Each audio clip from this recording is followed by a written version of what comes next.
Perkenalkan, nama saya Rimani, NIM 20201100121. Saya Mujib Zuhdi, NIM 20201101122.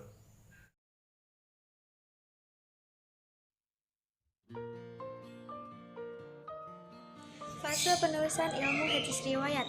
Jika kita telusuri sejarahnya, ilmu hadis riwayat diletakkan dalam beberapa fase. Yang pertama, zaman Nabi, para sahabat dan tabi'in awal.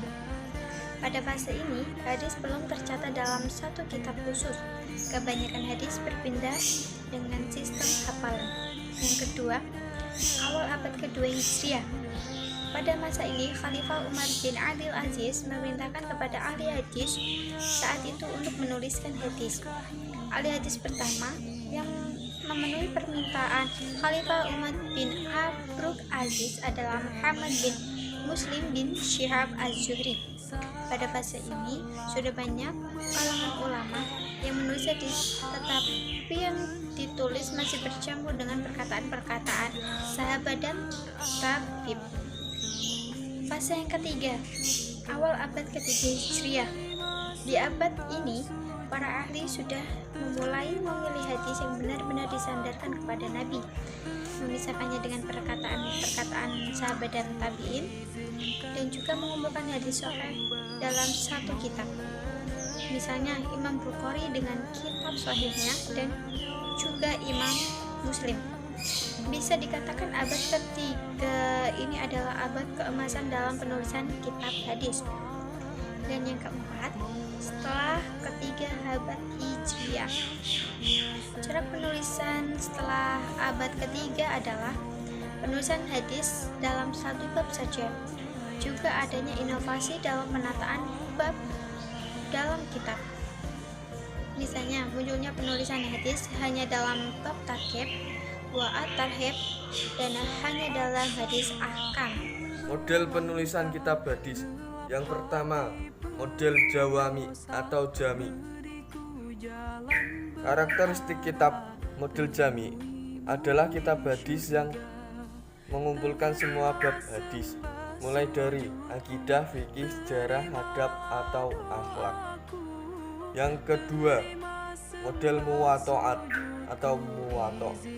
Penataan babnya sesuai dengan fikih dan juga hadis yang ditulis berupa hadis marfu, mauquf, dan maqtuf. Artinya, isi dari muwato' ini berupa hadis Nabi, atsar, sahabat, dan tabi'in. Yang ketiga, model musnad adalah model penulisan hadis yang pengumpulan hadisnya sesuai dengan perawi dari sahihnya. Yang keempat, model sunan adalah kitab hadis yang dalam penulisannya sesuai dengan bab-bab fikih dan hanya hadis-hadis marfu saja yang ditulis, berbeda dengan muwato' yang di dalamnya masih terdapat atsar, sahabat, dan tabi'in. Yang kelima, model sihah adalah kitab kumpulan hadis yang hanya menuliskan hadis-hadis sahih saja, paling tidak sahih menurut yang mengumpulkannya. Ada dua istilah lain juga menjadi model penulisan ulama terhadap hadis, yaitu mustadrak dan mustakhraj. Mustadrak adalah kitab hadis di mana seorang penulis menambahkan hadis-hadis tertentu yang dianggap memenuhi syarat sihah hadis tertentu. Mustakhraj adalah kitab hadis di mana seorang penulis kitab hadis menuliskan kembali hadis-hadis kitab lain, tetapi dengan sanad penulis sendiri, bukan sama kitab lain. Dan ini adalah contoh kitab al-muwatta'at atau muwato'. Dan ini contoh kitab Sihah al-Bukhari. Sekian yang dapat kami sampaikan. Apabila ada tutur kata yang salah, mohon dimaafkan. Wassalamualaikum warahmatullahi wabarakatuh.